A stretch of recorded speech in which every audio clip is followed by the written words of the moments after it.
오광영 의원 가장 민선 7기 대전 시절 민주당이었지만 네. 민선 7기 대전 시정의 가장 날선 질문과 견제와 감시를 철저하게 했던 의원이다. 한 세네 분 정도 뽑을 수 있는데 그중 가장 눈에 띄는 분이 오광영 의원이었다. 저는 네. 그렇게 기자로서 보고 있습니다. 야, 아유, 사적인 인연이 고맙습니다. 있는 걸로. 자, 오늘 또 지난번에 한번 모셨을 때 이후에 오랜만에 뵀는데 예. 오시자마자 어쩔 수 없이 조금 여쭤봐야 될 게 있습니다. 네네.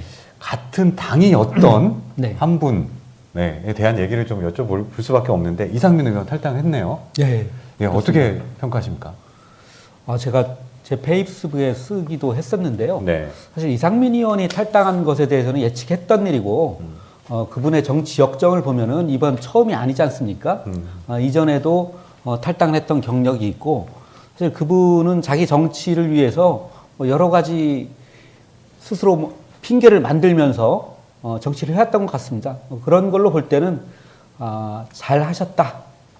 그렇게 말씀드리겠습니다. 잘했다. 당의 입장에서 오히려 더 네. 좋다. 이런 의미이신가요? 네, 저는 일면 그런 부분이 있습니다.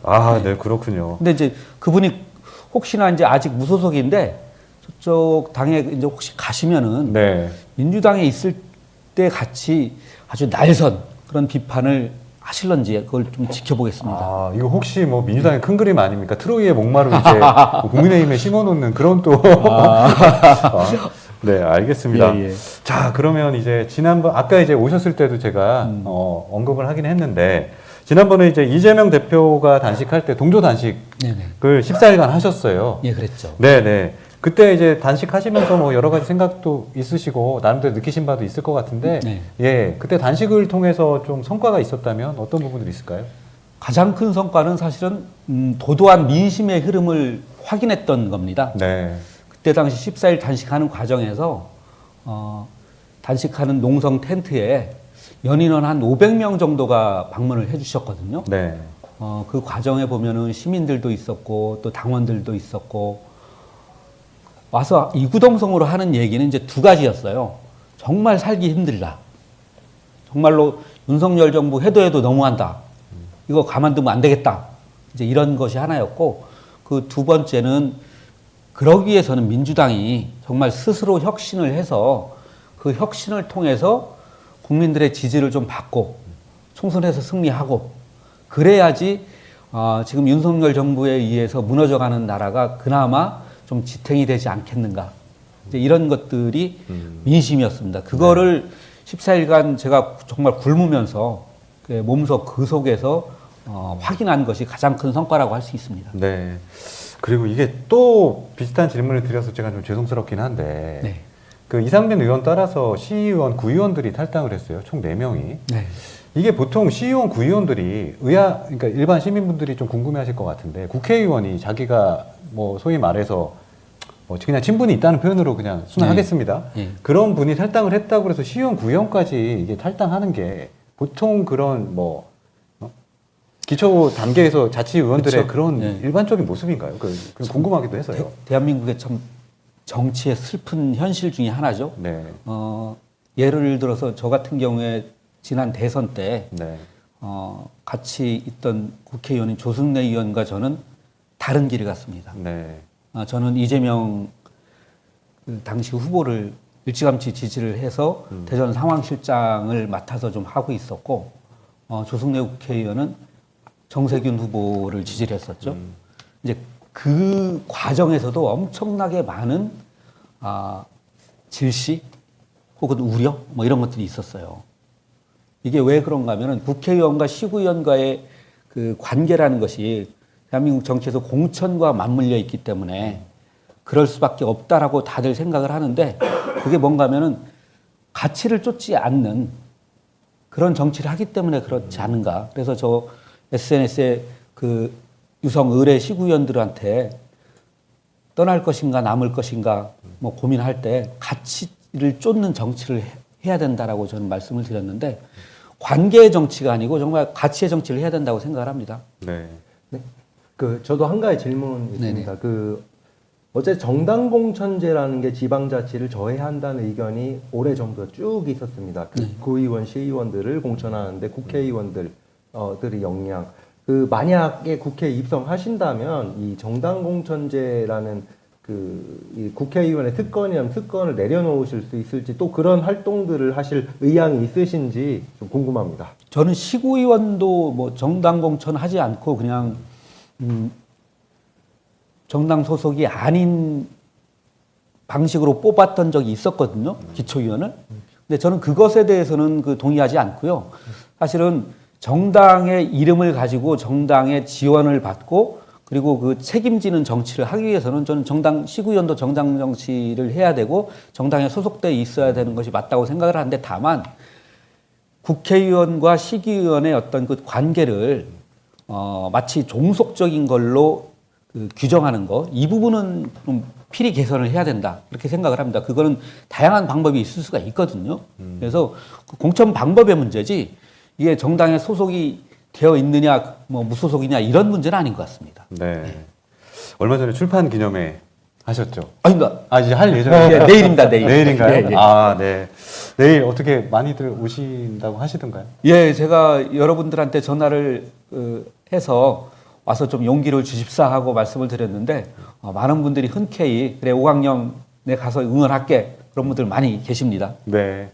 그 의원님 하시는 활동 중에 네. 또 눈에 띄는 게 하나 있어요. 그 정책가게 5강형 편의점 네. 있습니다. 예, 예. 편의점 뭐 여러 가지 뜻이 있다고 하는데 소개 잠깐 부탁드립니다. 예.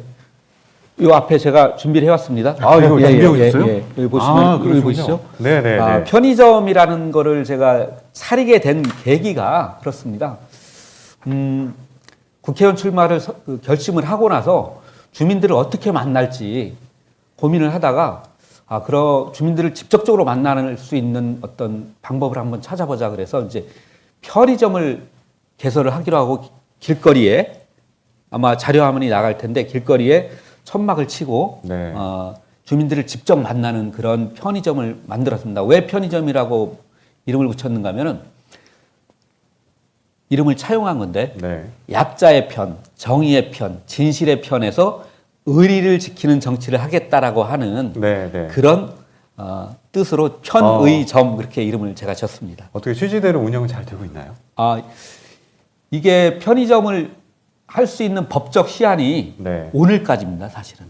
예. 그렇군요. 그래서 날씨가 이제 춥고 또 내일 출판 기념회가 있고 그래갖고 지난주 금요일까지 운영을 했습니다. 네. 예, 그랬고 총 45일간 편의점을 유성온천역 앞에서 운영을 했고 그리고 또 진잠동에서 한 2주 정도 했고 그렇게 운영을 했는데 많은 분들이 오셔갖고 처음에는 뭘 파는 곳인가 하고 이렇게 와서 보셔요.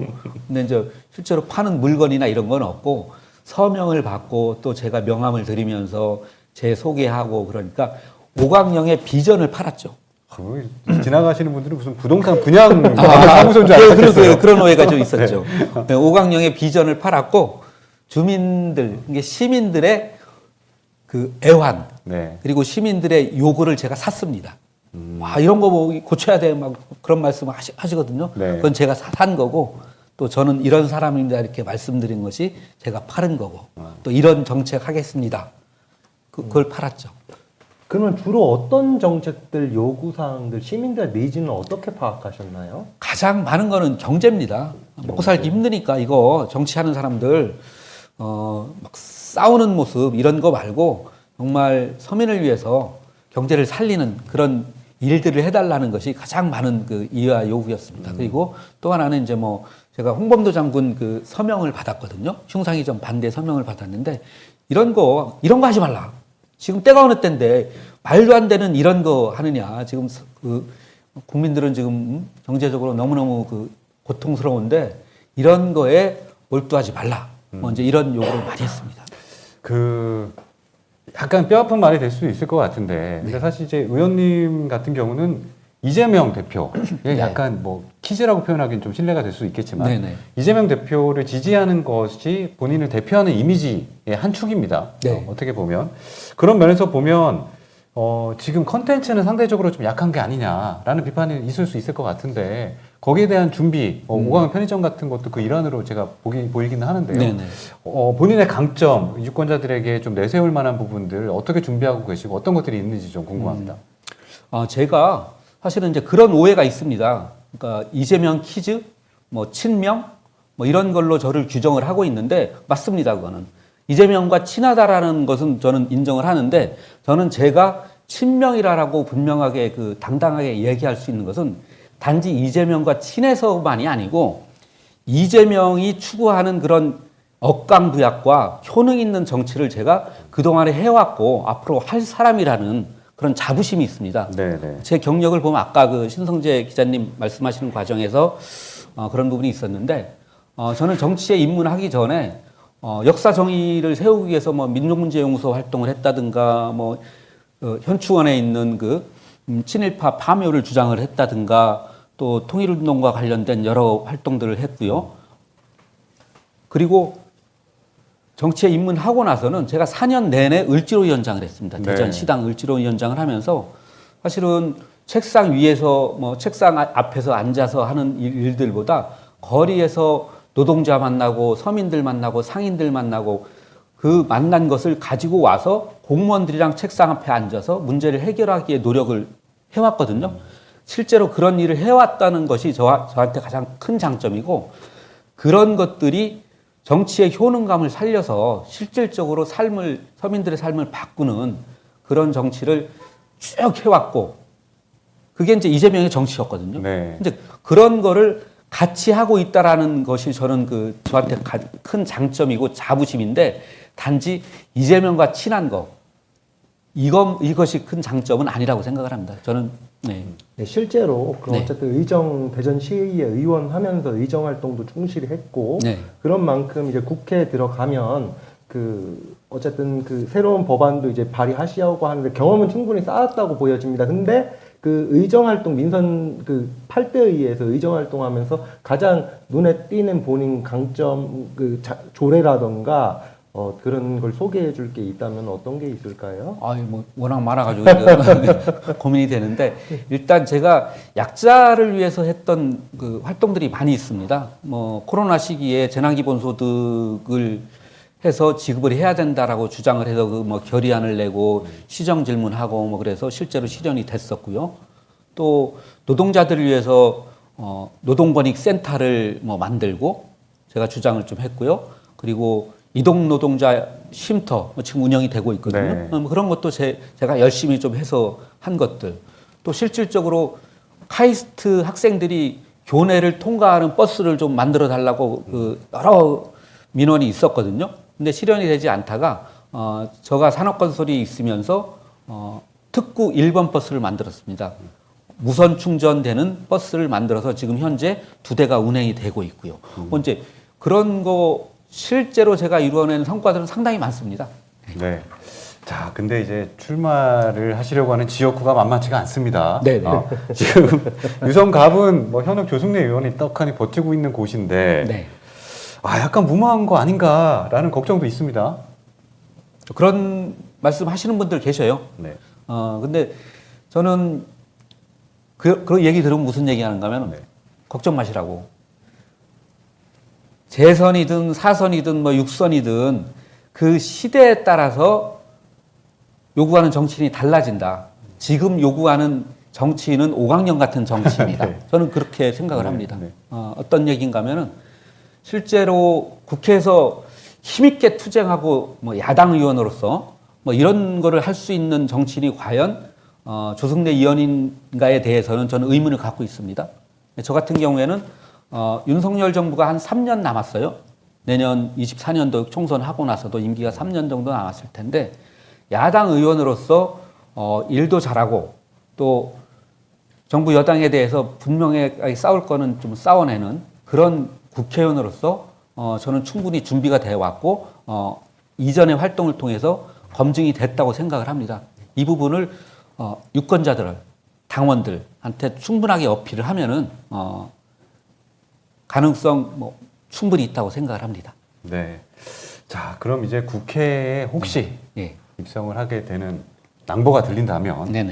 이제 의원으로서 혹시 하고 싶은 입법 활동이라든가 네. 뭐 좀 뭔가 좀 하고 싶은 일들이 좀 있으신지 네네. 예, 그런 게 있으면 좀 한 가지 말씀해 주시죠. 또 한 가지만 얘기를 해야 된다고 그러면 뭐 네네. 저는 국회 들어가면은 저 윤석열 탄핵 그 추진할 겁니다. 네네. 첫 번째로 네. 이거는 무슨 얘기인가면은 실제로 남은 3년간 윤석열 대통령이 이런 식의 국정 기조를 가지고 간다고 하면은 대한민국은 헤어날 수 없는 그 나락으로 떨어질 거기 때문에 저는 22대 총선에서 국민들이 뭐 아주 압도적으로 야당을 밀어준다고 하면 그 힘을 가지고 탄핵을 추진을 해야 된다고 생각하고 있고요.